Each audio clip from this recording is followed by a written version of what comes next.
so hard. Now everything is easy 'cause of you.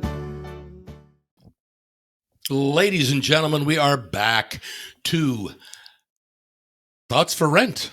Keeping it real. That's the name of our podcast, right? It's Thoughts for Rent. Realtors keeping it real. Max Thoughts for Rent. Zerflew. Realtors keeping it real. I am Max Zerflew, and this is my wife, Jenni McKenna. That is me, owner broker of McKenna Property Management. Wow, you're kind of a big deal. I'm a broker salesperson for the McKenna team, the sales side of the McKenna Group. And we're excited to be here today. We actually just came back from a real estate convention and learned a lot of good stuff. And there was a lot of high energy presenters and a lot of really intelligent people talking about all kinds of different stuff. So probably sometime we'll talk further about that adventure. Well, we went to, it's called Mega Agent Camp. And what's really fun about it is it's kind of exclusive. You have to pretty much, be producing of a certain level before you get the invite. And everyone that was there, it's a nationwide, actually it's international, but definitely everyone that was there was of a level that when they brought out some of the speakers and the panels, it just blows your mind. It blows your mind what you can accomplish. It's like, dream big. Apparently we're going to talk about it right now. No. It's just, it was something that was just a big thing about just dream big. Don't let anything stop you. And it can't be left unsaid that Keller Williams is the biggest real estate company in the world by numbers of agents, number of deals. So to be able to sit in the room with a bunch of high-minded people from such a successful company is pretty exciting. It was really good. One of the things that they talked about a lot this year was AI, but then also how to keep it human. Yeah. We can't all get caught up in AI and Chat GPT and having computers do stuff for us and forget that we are human beings having a human experience on this planet. And I liked hearing that because I'm a bit old school. Everything that I've put in McKenna Property Management to build the business has a bit of a human touch. I do know that I could lean in more to AI, which I plan on doing because it is the wave of the future. I just liked hearing that you could lean into AI, take advantage of everything that AI offers you, and yet still have the human touch. I liked that part. You have to. You absolutely have to. And it kind of brings to the point that I want to kind of talk about today is how we all get very excited about trips and adventures and big, fancy restaurants and going out and doing all kinds of fancy stuff and posting it online and social media. You and I go on lots of trips, go to a lot of cool places. And what came to my mind today is that with all those amazing things we've done, sometimes the funnest, best experiences are just sitting around a table with your family and talking about memories and funny stories and, or sitting around a table with a bunch of friends. You don't have to go on a big trip. You don't have to go, spend $100 per person at a fancy meal. Some of the greatest things that you and I have done together has been just sitting around talking about our lives. I agree. That's what I want to talk about. It's the small things. It's the sacred small moments in time. And I agree with you 100%. And we actually had one of those moments last night. We did. Max celebrated his birthday. Congratulations, Max. Another year older and wiser. And we were able to get the family around the dining room table. And we didn't do a big dinner.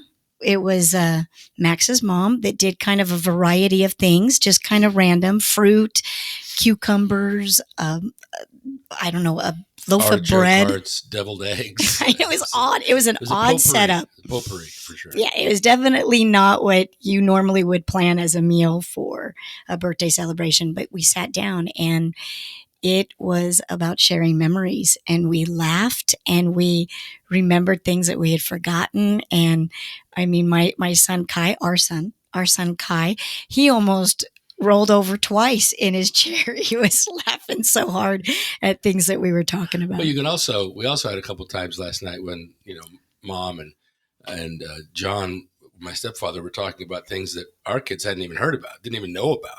Correct. So when you sit around a table with multi-generations, you're gonna find that there are some experiences, stories, some funny things that some people haven't even heard about, and they go, "Whoa, that my dad did that, or my mom did that."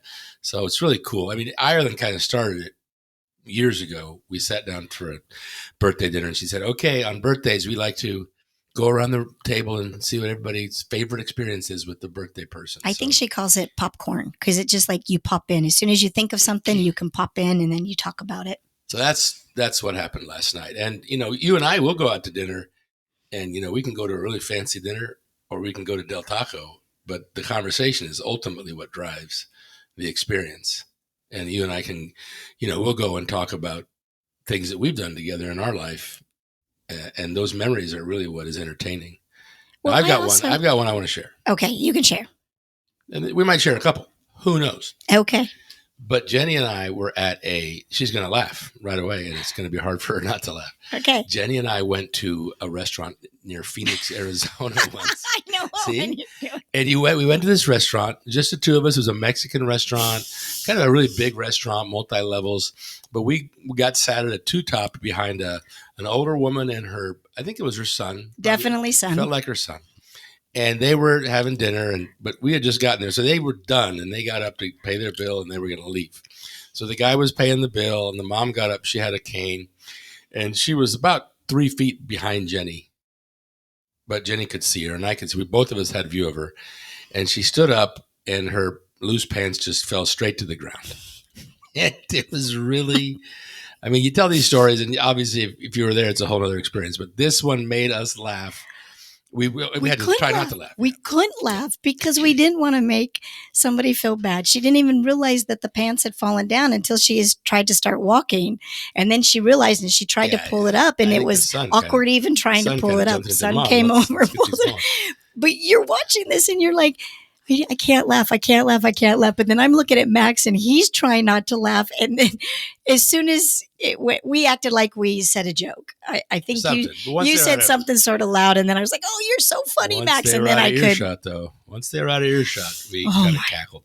But the thing is, that was really funny at the time. But you and I, anytime we bring it up, we can have another laugh and we can have another joyful moment. Because yes. I think laughter is the biggest.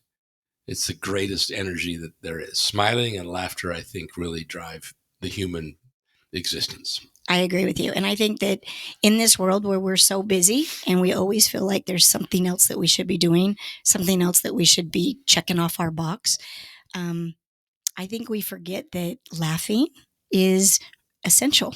It really is essential. And if you don't have a Max Zerflu in your family that makes you laugh all the time, you can find things. You can find things on YouTube or just go out with a friend that makes you smile and laugh. Everybody's got one of those in your life. Yeah, you're right, though, about social media. You can go on TikTok, YouTube, and you can see TikToks of failure TikToks, people falling or dogs running into walls. And you know what our favorite TikTok is right now? We have a boat. And when you're on a pontoon boat, you always think that you know how to park it, dock it, get it on or off your trailer. And when the wind's there and the waves are there, things just don't go as you're planning. We know this, but we like to watch others when they're doing it. And there's so many funny boat docking or trailer docking that just crack me up, as well as dogs. Dogs hilarious. Make me laugh too. Now, the king of those is that Family Guy. There's a Family Guy video of a boat docking that is about 4 minutes long, and you can't not laugh at that thing. It's the best. If I'm ever in a really depressed mood, all I would have to do is look that up, and all of a sudden, everything looks better to me. No, I like but it. Speaking of what we did last night, not only did we go around the table and just go through memories and talk, I think what really made it different is not one of us had our cell phones. Not one of us went in and we did show a couple photos. I think you pulled up your cell phone. Because we tell a story and then we go, this is when it happened. Yeah. But the good thing is that cell phone didn't come back in and you didn't go in and Google something or you didn't go in and get caught on what your text was or what your email was. And I think that being present in the moment is also the secret for creating these very special moments. Yeah, that's true. I call them sacred moments. Sacred moments, huh? Sacred moments. I think that we are missing a lot of the sacred moments, and there's a lot of great dates that we can go on. I think TikTok's actually a culprit for this. TikTok will send you things like, "Oh, go to this really great restaurant, or try this, or go to this," and they're big deals. They're big events. You plan them either on your date or they're on your event. You get with your friends, whatever, and you're trying to create these memories off of big moments. And in my world, big moments aren't always the things I remember. It's the small, funny little moments that come up that you didn't even expect. It does not have to be elaborate. Doesn't have to be exquisite or unique. Just got to be a table with some chairs and some people. But don't you think that the society right now is trying to convince that it needs to be big? Well, that's also social media has had a lot to play in that, because people post their pictures of their, the ladies go out for a bachelorette party and they have their sashes, and they flew to Charleston or San Antonio or Nashville, and they made a 4-day trip out of a bachelor party. You and I, of our age, we look at that and go, "What in the heck?" That takes up too much work. But then people see that and they go, "I got to do that. I got to do that." That's what's going to make my event better, is if I spend money and travel and go to a fancy place. And my thought is, it's not true. What makes the event better is the people. The people make the event. I agree. And I do believe that society right now is not a people-to-people society. Lately, a lot of the stories, like last night going around the room, a lot of the stories are about me or my failures, my falls, my this, my that. Well, let me tell everybody what your nickname is. Oh, okay. When I met Max, his family had nicknamed him Maxident. And I thought, oh, that's kind of mean to call somebody a Maxident. Well, let me tell you, he is a walking Maxident right here. I'm a little accident prone sometimes. A little bit. But now I'm getting a little older. My knees are a little weak. Now I fall over sometimes and people start laughing at that. I fell in Germany a couple of years ago. Or was it France? Was it France? Anyway, and you didn't try to help me. You just started laughing at me. I couldn't. I could not move because you did a yard sale. Everything just flew on the steps of a cathedral. Well, it's at my expense, and you got to be able to laugh at yourself, or you're screwed if you can't laugh at yourself. But the memory of that has been repetitive, and we've talked about it a lot. No question about it. Yeah, you got to laugh at yourself. And when you do silly things, then that becomes the funny moments that you get to share at the dining room table. Speaking of dates, I made a reservation for tomorrow night. You probably don't know that because when you work, you don't look at your text that I send you. But we have a reservation tomorrow at a restaurant. Oh, nice. Oh, good. You're going to go? You accept my invitation to a date? I better check my text and figure out if I can go or not. Somebody referred the steakhouse at the M to us. Oh. So we're going to go there tomorrow and see what that's like. We'll be creating some memories. And they don't have to be big. They can be small. We just have so many memories with our kids, too, that are just so important, because we learned at our seminar that by the time our kids are 18 years old, we have spent 95% of the time we're going to spend with them. And Jenny and I feel like maybe we're above the curve a little bit. I don't know. We spend a lot of time with our kids now, even though they're in their 20s. But the memories of when they were younger really is eventually all you have when they move away or they got their own families and you're not spending time with them, to be able to look back and look at the memories of when they were babies and kids and some of the fun things they did. That's really, to me, those are really cool conversations to have. Well, they're very fun too, because now that they're in their 20s, they can give us their perspective on what happened. And sometimes, you had it as what you thought that was, and you thought that was funny, and then you get their side of it and it's even funnier. So there's a lot of back and forth now that the kids are in their 20s about some of the stuff that they did, and how they've got little, I don't know, we'll call them little nuances that we remember of each one of the kids and what they did. Yeah, sure. So one of the things that was a shocker, 95% of your time, once the kids get into their 20s, you've already spent with them. And there was a story that really hit home with me with one of the keynote speakers, which was the fact that him and his wife had a really hard time getting pregnant. And so they did everything they could. There were prayers. They did the fertility doses. They did all the stuff that you do when you want to try and have a baby. And there were many years that it was really tough. And then finally, she gets pregnant and she has a little boy. And so this little boy is in their life now, and he's around 2 at this time. And the keynote speaker was, he writes books, and he was in the middle of maybe a chapter or his thought pattern, and he was really focused in on it. And his little 2-year-old boy, as boys do, come bouncing into the office, really disturbing everything. And he was frustrated, and he wanted to get, that little boy out of the room. He wanted to finish what he wanted to do. And thank goodness he took a second, and he was like, what am I doing? I prayed for this little boy. I did everything to have this little boy. I need moments with this little boy because he's going to be gone soon. It's going to, in a minute, he's going to be 18. And he stopped what he was doing. He went down on the floor. He spent some precious moments with him, just a little bit. Yep. And then was present in the moment, creating that sacred moment. And then he went back to what he was doing. And I thought that was a big lesson to learn. You can't get it back. You cannot get time back. But sometimes you think that project that you're working on is so important. You can always go make more money. But you can't get the time back. So I think it's very important to remember that. Actually, Father Time is undefeated. I've told you this many times. I'm trying to defeat him. Yes. If possible, Jenny is trying to fight Father Time harder than me.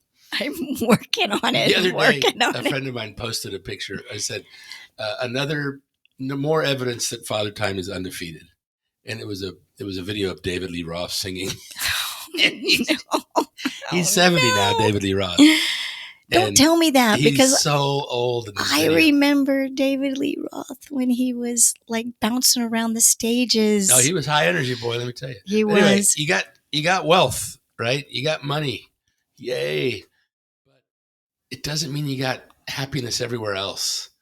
So while we all chase that dollar all the time, we got to remember that we have to have happiness and physical health, and we got to be aware of our surroundings and our family and spend time with them and have fun with them. I hope that we got a few more minutes left, but I want to encourage everybody, when you're done with this podcast, take a video of you telling your story, a story that you had that really made you laugh, or type it up and send it to us. Or a TikTok. But send it to us so we can see it. I'd love to hear what some of your fun stories are. We had a story where our son has an eye that was not quite as strong as the other, and he had a patch that he wore when he was younger.